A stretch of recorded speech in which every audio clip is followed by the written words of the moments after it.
بسم اللہ الرحمن الرحیم وقل رب زدنی علما۔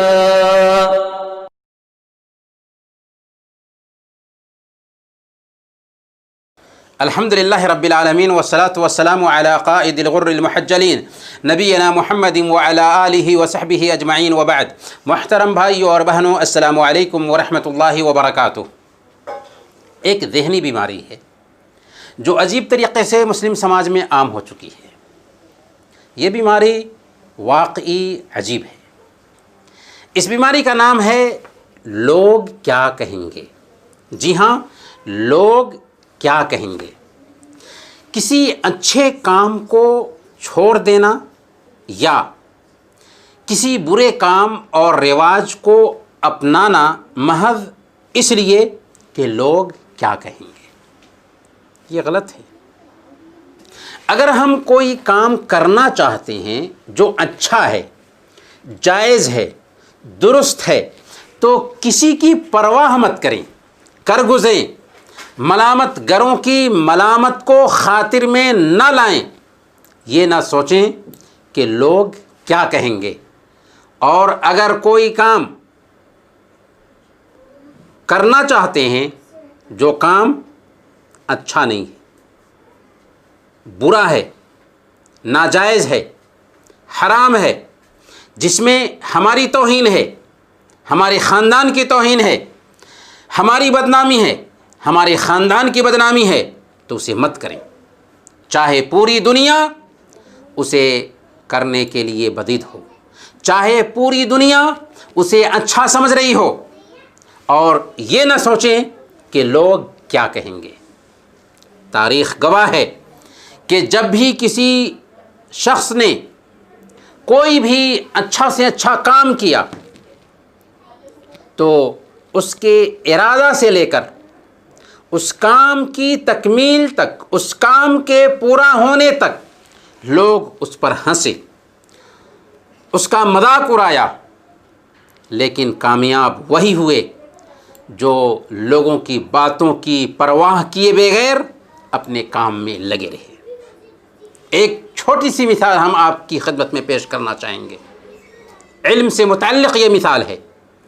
حضرت ابن عباس رضی اللہ تعالی عنہ، اللہ کے نبی صلی اللہ علیہ وسلم کے چچا کے بیٹا، اللہ کے رسول صلی اللہ علیہ وسلم کی وفات کے وقت صرف 12 سال کے تھے۔ وفات نبوی کے بعد وہ ایک انصاری ساتھی سے ملے اور ان سے کہا کہ اللہ کے رسول صلی اللہ علیہ وسلم تو دنیا سے رخصت ہو گئے، آپ صلی اللہ علیہ وسلم کی احادیث اجلہ صحابہ، بڑے بڑے صحابہ کے پاس موجود ہیں، چلو ہم دونوں صحابہ کرام سے وہ احادیث اخذ کرتے ہیں، وہ احادیث سیکھتے ہیں۔ اس نے کہا، جلیل القدر صحابہ کرام کی موجودگی میں ہم لوگوں کی آخر کیا حیثیت ہوگی؟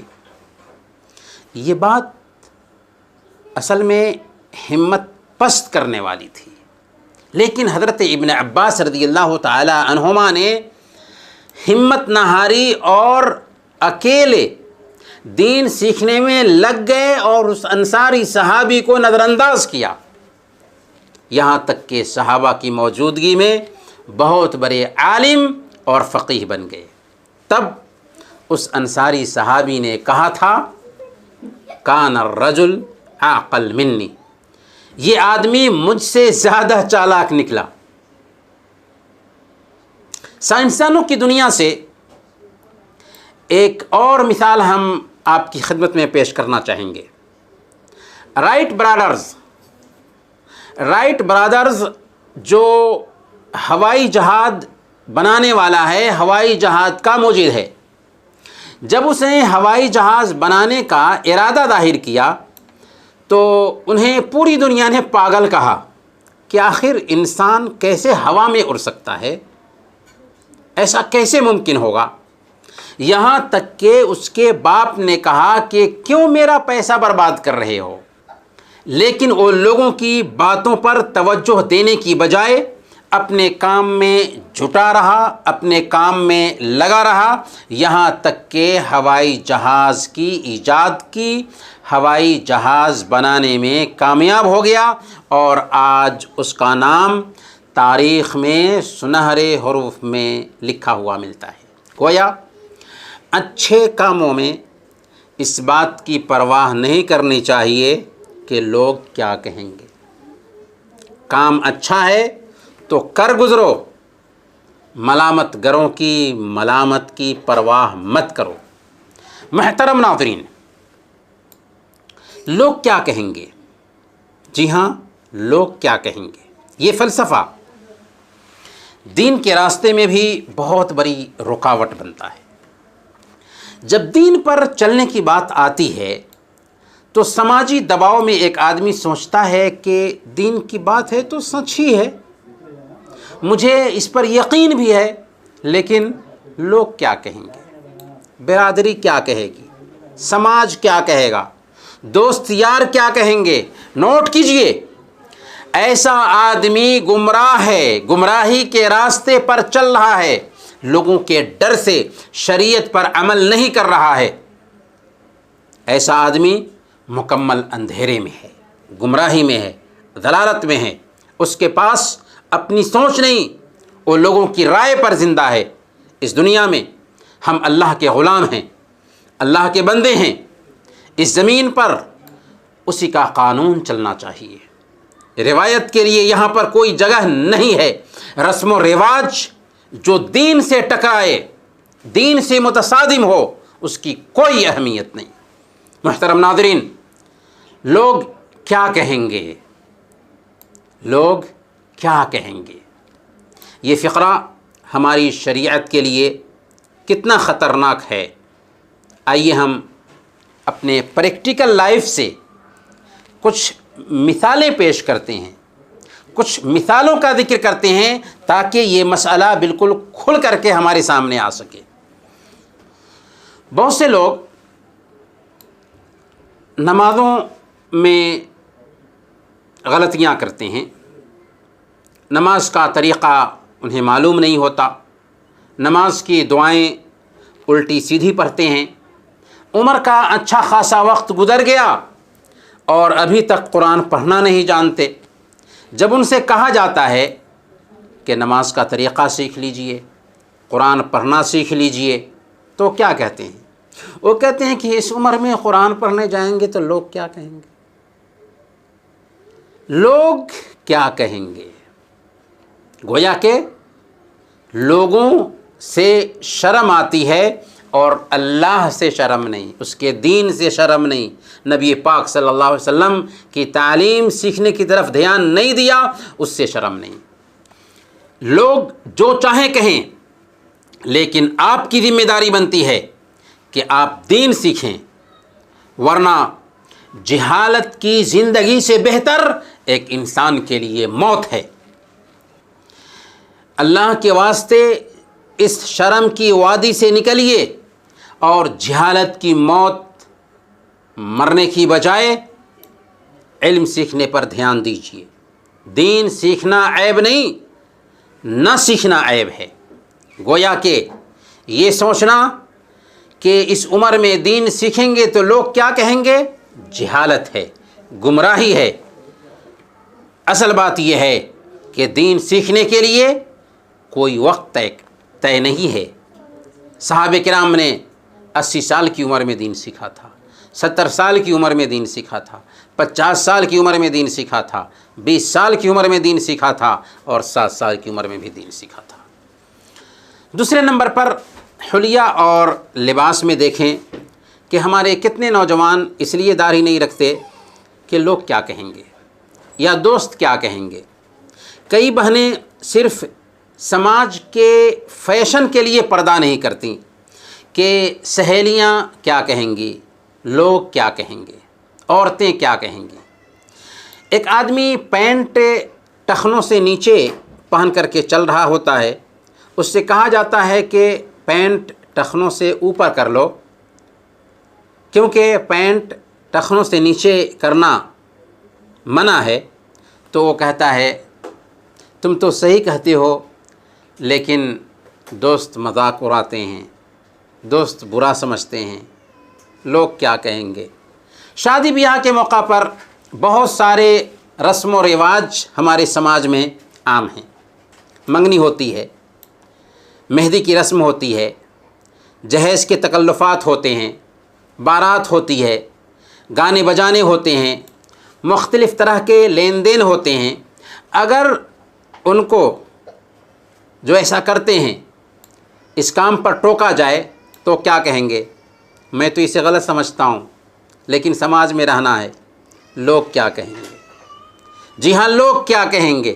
گویا لوگوں کی وجہ سے اللہ اور اس کے رسول کی نافرمانی کر لیں یہ چلے گا، لیکن لوگوں کو راضی کر کے رہیں گے۔ بسا اوقات شادی بیاہ میں لڑکے والے کسی چیز کا مطالبہ بھی نہیں کرتے، لیکن لڑکی والے طاقت سے زیادہ دینے کے لیے تیار رہتے ہیں، صرف اس لیے کہ لوگ کیا کہیں گے۔ بھائی جب لڑکے والوں نے کہہ دیا ہے کہ ہمیں کچھ نہیں چاہیے، تو پھر آپ کیوں خود اتنا بوجھ اپنے آپ پہ ڈال رہے ہیں؟ کیوں شریعت کی نافرمانی کر رہے ہیں؟ عجیب المیہ ہے کہ شادی پر اپنی بیٹی کے ساتھ لوگوں کو جب تک کہ پورا ایک ٹرک نہیں دکھاتے تب تک ان کا پیٹ نہیں بھرتا، ان کو سکون نہیں ملتا۔ کیوں؟ اس لیے کہ ذہن میں یہ بات کھٹک رہی ہے کہ لوگ کیا کہیں گے۔ شریعت کی طرف دھیان نہیں، لیکن لوگوں کے کہنے کی طرف دھیان ہے۔ کسی کا والد فوت پا گیا، کسی کی والدہ کی وفات ہو گئی، رسم ہے کہ سماج میں تیجا ہوتا ہے، 10واں ہوتا ہے، 40واں ہوتا ہے، برسی منائی جاتی ہے، قرآن خوانی ہوتی ہے۔ اب چونکہ قرآن و سنت سے یہ کام ثابت نہیں ہے، مگر پھر بھی وہ تیجا، 10واں، 40واں اور برسی مناتا ہے، اور اس موقع سے بہترین کھانوں کا انتظام کرتا ہے، اس لیے کہ سماج کیا کہے گا، خاندان والے کیا کہیں گے، لوگ کیا کہیں گے، دوست احباب اور رشتہ دار کیا کہیں گے کہ ماں باپ مر گئے اور ان کی طرف سے برسی بھی نہیں منایا۔ گویا کہ لوگ کی سنتے ہو، اللہ اور اس کے رسول کی نہیں سنتے۔ ایک آدمی بیکار بیٹھا ہوا ہے، گھر کے اخراجات پورے نہیں ہو رہے ہیں، جاب کی تلاش میں ہے، لیکن اس کے معیار کا جاب نہیں مل رہا ہے۔ اس سے کہا جاتا ہے بیکار بیٹھنے کی بجائے کوئی اور کام کیوں نہیں ڈھونڈ لیتے، کوئی تو کام کر لینا چاہیے۔ وہ کہتا ہے چھوٹا موٹا جاب تو مل رہا ہے، مگر لوگ کیا کہیں گے، اتنی بڑی جاب کرنے کے بعد اب چھوٹی سی نوکری کر رہا ہے۔ حالانکہ اسے چاہیے تھا کہ جو کام مل رہا ہے اسے کرتا، اور اس بات کی قطعاً پرواہ نہیں کرتا کہ لوگ کیا کہیں گے۔ ہر جائز کام چاہے چھوٹا ہی کیوں نہ ہو، اسلام کی نظر میں اچھا ہے، کام کوئی بھی معیوب نہیں ہوتا۔ ہدایت کے راستے میں بھی یہ فلسفہ بہت بڑی رکاوٹ ہے، لوگ کیا کہیں گے۔ جی ہاں، کتنے لوگوں نے اسلام صرف اس وجہ سے نہیں اپنایا کہ لوگ کیا کہیں گے، سماج کیا کہے گا، ماں باپ کیا کہیں گے، ہمارے ساتھ میں یہ معاملہ ہو جائے گا، وہ معاملہ ہو جائے گا۔ ابو طالب اللہ کے رسول صلی اللہ علیہ وسلم کا چچا، خاندان کے لوگوں کے آر دلانے کی وجہ سے اسلام قبول نہیں کرتا ہے، یہاں تک کہ آخری وقت میں عبد المطلب کے دین پر مرتا ہے۔ اس کے پاس میں 2 قریش کے لوگ تھے جو بار بار اس کو اکسا رہے تھے، اور وہ بھی صرف اس وجہ سے کفر پر مرا کہ سماج کیا کہے گا، لوگ کیا کہیں گے۔ محترم بھائی اور بہنوں، اللہ کا بندہ صرف اللہ رب العالمین کا غلام ہوتا ہے۔ اللہ کی غلامی میں چاہے دنیا ناراض ہو جائے اسے فکر نہیں ہوتی۔ آخر نبیوں کو کیا کیا نہیں کہا گیا تھا، انبیاء و رسول کے ساتھ کیا کیا معاملہ نہیں ہوا، لیکن انہوں نے کبھی بھی اس بات کی پرواہ نہیں کی کہ لوگ کیا کہیں گے، وہ دین کی تبلیغ میں لگے رہے۔ اللہ کے رسول صلی اللہ علیہ وسلم کو بھی بار بار اسی بات کا حکم دیا گیا کہ اے نبی میری شریعت کو فالو کیجئے اور اس بات کی پرواہ قطعاً مت کیجئے کہ لوگ کیا کہیں گے، شریعت کو فالو کرنا ہے، لوگوں کو نہیں دیکھنا ہے۔ یہ اصل میں اللہ کے نبی صلی اللہ علیہ وسلم کو حکم دیا جا رہا تھا، لیکن ہماری تربیت کی جا رہی تھی۔ چنانچہ اللہ تعالیٰ نے فرمایا سورہ الجاثیہ آیت نمبر 18، ثم جعلناك على شریعة من الامر فاتبعها ولا تتبع اهواء الذين لا يعلمون۔ اس کے بعد ہم نے اے نبی آپ کو دین کے معاملے میں ایک واضح شریعت پر قائم کیا ہے، لہذا اس شریعت کو فالو کیجئے، اس شریعت پر چلیے اور ان لوگوں کی خواہشات کے پیچھے مت لگیے جو جانتے نہیں ہیں۔ محترم بھائی اور بہنوں، اگر دیکھا جائے، غور کیا جائے تو خوشی اور غم کے موقع پر ہم اور زیادہ اتاولے بن جاتے ہیں۔ آخر مومن کون ہوتا ہے؟ جس کی گردن میں اللہ اور اس کے رسول کی نکیل لگی ہوئی ہو۔ عربی زبان میں مسلم کا ایک معنی ہوتا ہے نکیل زدہ اونٹنی، یعنی ایسی اونٹنی جس کے ناک میں نکیل لگی ہوئی ہو۔ تو جس اونٹنی کے ناک میں نکیل لگی ہوئی ہو وہ اونٹنی سوار کے تابع ہوتی ہے، سوار جدھر لے جانا چاہتا ہے ادھر جاتی ہے۔ بالکل ویسے ہی جب ہم اپنے آپ کو مسلمان کہتے ہیں، مسلم کہتے ہیں، تو ہمارے ناک میں بھی گویا کہ اللہ اور اس کے رسول کے احکام کی نکیل لگی ہوئی ہے۔ جب تک ہم اپنی تمام خواہشات کو اللہ اور اس کے رسول کے احکام کے تابع نہ کر دیں تب تک ہم مسلمان نہیں بنتے۔ اللہ کے نبی صلی اللہ علیہ وسلم نے فرمایا لا یؤمن احدکم حتی یکون ہواہ تبعا لما جئت بہ، تم میں سے ایک آدمی اس وقت تک مومن نہیں ہو سکتا جب تک کہ اس کی خواہشات میری لائی ہوئی شریعت کے تابع نہ بن جائے۔ اللہ کی نافرمانی میں مخلوق کی اطاعت جائز نہیں ہے، یہ شریعت کا بنیادی قاعدہ ہے جسے یاد رکھنا بہت ضروری ہے۔ صحیح بخاری اور صحیح مسلم کی روایت ہے، اللہ کے نبی صلی اللہ علیہ وسلم نے ارشاد فرمایا لا طاعت لمخلوق فی معصیت الخالق، خالق کی نافرمانی میں، ہمارے پیدا کرنے والے رب کی نافرمانی میں کسی بھی مخلوق کی اطاعت جائز نہیں ہے۔ خالق کی نافرمانی میں مخلوق کی اطاعت قطعاً جائز نہیں، یہاں تک کہ ماں باپ کو خوش کرنے کے لیے اللہ کی نافرمانی جائز نہیں ہے۔ صحیح مسلم کی روایت ہے، حضرت سفیان بن عبداللہ الثقفی رضی اللہ تعالیٰ عنہ اللہ کے رسول صلی اللہ علیہ وسلم کے پاس آتے ہیں اور آپ سے عرض کرتے ہیں کہ مجھے اسلام کے بارے میں ایسی بات بتائیں کہ آپ سے پوچھنے کے بعد کسی اور سے پوچھنے کی نوبت نہ آئے۔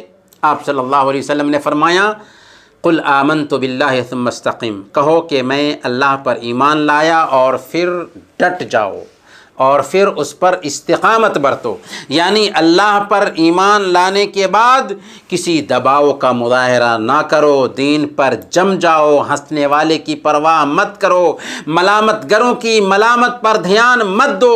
حضرت ابو ذر رضی اللہ تعالیٰ عنہ کہتے ہیں کہ مجھ کو میرے حبیب نے وصیت کی تھی اللہ اخاف فی اللہ لومۃ لائم، کہ میں اللہ کے دین کے معاملے میں کسی ملامت کرنے والے کی پرواہ نہ کروں۔ محترم بھائیوں اور بہنوں، یاد رکھیں ہم کسی بھی معاملے میں آزاد نہیں ہیں، عقیدہ، عبادت، معاشرت، معیشت، سیاست، کسی بھی معاملے میں آزاد نہیں ہیں۔ شریعت کے خلاف کر کے آپ انسان کو خوش کرنا چاہتے ہیں، انسان کی لاج رکھنا چاہتے ہیں، یاد رکھیں اگر آپ نے لوگوں کو خوش کرنے کے لیے اللہ کو ناراض کیا تو ایک وقت آتا ہے کہ لوگ بھی آپ سے ناراض ہو جاتے ہیں، کیونکہ اللہ تعالیٰ اس کو آپ سے ناراض کر دیتا ہے۔ اللہ کے نبی صلی اللہ علیہ وسلم نے بہت پیاری بات بتائی ہے، صحیح ابن حبان کی روایت ہے، اللہ کے نبی صلی اللہ علیہ وسلم نے ارشاد فرمایا من التمس رضا اللہ بسخط الناس رضی اللہ عنہ وارض الناس عنہ ومن التمس رضا الناس بسخط اللہ سخط اللہ علیہ واسخط علیہ الناس۔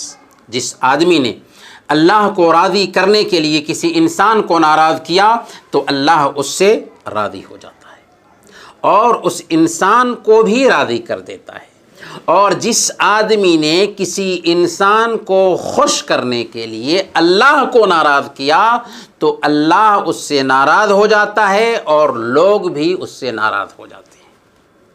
پھر کیا فائدہ اللہ کو ناراض کر کے لوگوں کو خوش کرنے کا، کہ اللہ بھی اس سے ناراض ہوگا اور جس کو خوش کرنا چاہتے تھے اللہ نے اس کو بھی آپ سے ناراض کر دیا۔ اور اگر ہم اللہ کو راضی کرنے کے لیے کسی انسان کو ناراض کریں گے تو اللہ بھی راضی ہو جائے گا اور اللہ تعالیٰ اس انسان کو بھی ہم سے خوش کر دے گا۔ اگر ہم واقعی لوگوں کے دلوں میں اپنی محبت پیدا کرنا چاہتے ہیں اور اللہ تعالیٰ کے ہاں اپنی مقبولیت بڑھانا چاہتے ہیں تو اس کا ایک ہی حل ہے، اور وہ یہ ہے کہ ہم اللہ کی شریعت کو فالو کریں۔ ایک صحابی اللہ کے نبی صلی اللہ علیہ وسلم کے پاس آئے اور انہوں نے پوچھا کہ کون سا ایسا عمل کروں کہ مجھ سے لوگ بھی محبت کریں اور اللہ بھی محبت کرے۔ تو اللہ کے نبی صلی اللہ علیہ وسلم نے ارشاد فرمایا ازہد فی الدنیا یحبک اللہ وازہد فی ما فی ایدی الناس یحبک الناس۔ دنیا سے بے رغبتی اختیار کرو، اللہ تجھ سے محبت کرے گا، اور جو چیز لوگوں کے ہاتھ میں ہے اس سے بے رغبتی اختیار کرو، لوگ تجھ سے محبت کریں گے۔ بہت ہی پتے کی بات ہے، اگر ہم چاہتے ہیں کہ اللہ ہم سے محبت کرے تو دنیا سے بے رغبتی اختیار کریں، اور اگر ہم چاہتے ہیں کہ لوگ ہم سے محبت کریں تو لوگوں کے پاس جو کچھ بھی ہے اس سے ہم اپنے آپ کو بے نیاز سمجھیں۔ ہاں، یہ بات بھی دھیان میں رہے کہ ہم جس سماج میں رہتے ہیں، جس معاشرے میں رہتے ہیں، اور جن لوگوں کے ساتھ ہمارا اٹھنا بیٹھنا ہوتا ہے ان کے احساسات اور جذبات کا بھی ہمیں خیال رکھنا ہے، لیکن ایسا بھی نہیں ہونا چاہیے کہ یہ سوچ کر کہ لوگ کیا کہیں گے ہم وہ کرنے لگیں جو نہیں کرنا چاہیے تھا، جس میں اللہ کی نافرمانی تھی، اللہ کے نبی کی نافرمانی تھی، شریعت کی نافرمانی تھی۔ اور یہ تب ممکن ہے جب کہ ہم یہ سوچیں کہ اللہ کیا کہے گا۔ اگر ہم یہ سوچیں گے کہ اللہ کیا کہے گا تو ہم سدھر جائیں گے، اگر ہم یہ سوچیں گے کہ لوگ کیا کہیں گے تو ہم ناکام ہوں گے۔ اللہ کو راضی رکھنے کی کوشش کریں، یہ دنیا اور دنیا کے لوگ آپ کو اچھا کہیں یا برا کہیں، قیامت کے دن آپ کے نامہ اعمال میں کچھ بھی ڈال نہیں سکیں گے۔ محترم بھائیوں اور بہنوں، آج ہم دین پر عمل نہیں کرتے کہ لوگ کیا کہیں گے۔ ہمیں لوگوں سے شرم آتی ہے جو دین کے باغی ہیں، جو دین پر نہیں چلتے، جو دین کو فالو نہیں کرتے، لیکن کل جب ہم اللہ کے پاس حاضر ہوں گے تو اللہ کو اپنا کیا چہرہ دکھائیں گے، نبی پاک صلی اللہ علیہ وسلم سے کیسے سامنا کریں گے، نیک لوگوں سے کیسے سامنا کریں گے۔ آپ نیک، پاکیزہ اور سادہ زندگی گزاریے اور اس دنیا سے جانے کے بعد کامیاب ہو جائیے۔ یہ بہتر ہے اس بات سے کہ آپ لوگوں کی بات ماننے میں لگے رہیے، اللہ اور اس کے رسول کی نافرمانی کیجیے، دنیا میں بھی ذلت کی زندگی گزاریں گے اور مرنے کے بعد بھی ناکام ہوں گے۔ اس لیے ہمیں ہمیشہ یہ سوچنا ہے کہ اللہ کیا کہے گا، رسول پاک صلی اللہ علیہ وسلم کو کتنا برا لگے گا،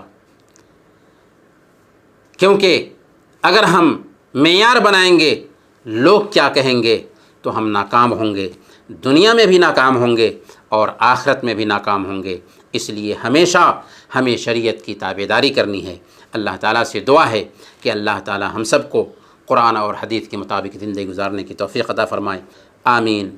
وصلی اللہ علی نبینا محمد وعلی آلہ وصحبہ اجمعین۔